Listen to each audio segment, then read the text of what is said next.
ஒரு 2 மாதத்துக்கு முன்னாடி இருந்து நிறைய பேர் வந்து இந்த ஒரு வளையல் வந்து வேணுங்கிற மாதிரி என்கொயரியில் கேட்டுகிட்டே இருந்தீங்க. ஒரு சிலர் வந்து இந்த சின்ன சங்கு வளையல் வந்து அரேஞ்ச் பண்ணி கொடுங்க அப்படிங்கிற மாதிரி கேட்டுகிட்டே இருந்தீங்க. இப்போ நம்மளோட ஷாப்பில் இதுவுமே அவைலபிள் இருக்குது ஃப்ரெண்ட்ஸு. இப்போ நீங்கள் பார்த்துட்டு இருக்கிறது தான் குட்டி குட்டி சங்கு வளையல். இது வந்து பார்த்திங்கன்னா சுவாமி சிலைகளுக்கு நம்ம வந்து வளையலாக வந்து போட்டு விடலாம். ஆக்சுவலாக பார்த்திங்கன்னா இது வந்து சங்கு வளையல் கிடையாது. இது வந்து உங்களுக்கு வந்து மோதிரம் தான் ஃப்ரெண்ட்ஸ். ஸோ நல்லா பார்த்திங்கன்னா தெரியும், மேலே இங்கே வந்து அந்த டிசைன் வந்து இருக்கும். ஸோ ஒவ்வொன்றிலையும் ஒவ்வொரு ஃபினிஷ் இருக்கும். ஸோ அது போல் அமைக்கப்பட்டது தான் இது. ஆக்சுவலாக கைகளில் போடக்கூடிய ரிங்கு. இந்த ரிங்கு தான் வந்து பார்த்திங்கன்னா ஏன்னா பெரும்பாலும் சங்கு வளையலுங்கிறது நல்ல பெரிய சைஸில் தான் வரும். அது நம்ம தான் கையில் வந்து போட்டுக்க முடியும். பட் சாமி சிலைகள் வந்து குட்டி குட்டியாக இருக்கும்போது அந்த இடத்துல நம்ம வந்து இது போல் சின்ன சின்ன வளையல் தான் நம்ம வந்து பயன்படுத்திக்க முடியும்.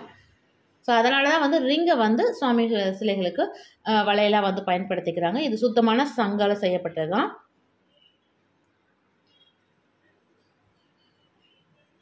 ஸோ இதுவுமே இப்போ வந்து ஃபுல் ஸ்டாக் அவைலபிலிட்டி இருக்குது ஃப்ரெண்ட்ஸ். ஸோ உங்கள் வீட்டில் இருக்கக்கூடிய மகாலட்சுமி சிலைகள் இல்லை வராகி எந்த அம்மன் சிலையாக இருந்தாலுமே அழகாக இந்த குட்டி குட்டி வளையல் வந்து நம்ம வந்து போட்டு விடலாம். ஸோ இந்த சங்கு வளையலோட ப்ரைஸ் உங்களுக்கு பார்த்திங்கன்னா பீஸ் வந்து 35 ரூபா வரும். ஸோ ஒருவேளை உங்களுக்கு இந்த வளையல் கலெக்ஷன் உங்களுக்கு தேவைப்படுது வாங்கணும் அப்படின்னு விருப்பப்பட்டீங்கன்னா வழக்கம் போல் நம்ம ஷாப் நம்பருக்கு நீங்கள் காண்டாக்ட் பண்ணி உங்களோட ஆர்டர்ஸை வந்து ப்ளேஸ் பண்ணிக்கலாம். ஸோ கொரியர் மூலிமா எல்லா ஏரியாவுக்குமே நாங்கள் சேஃபாக சென்ட் பண்ணிகிட்ருக்கோம்.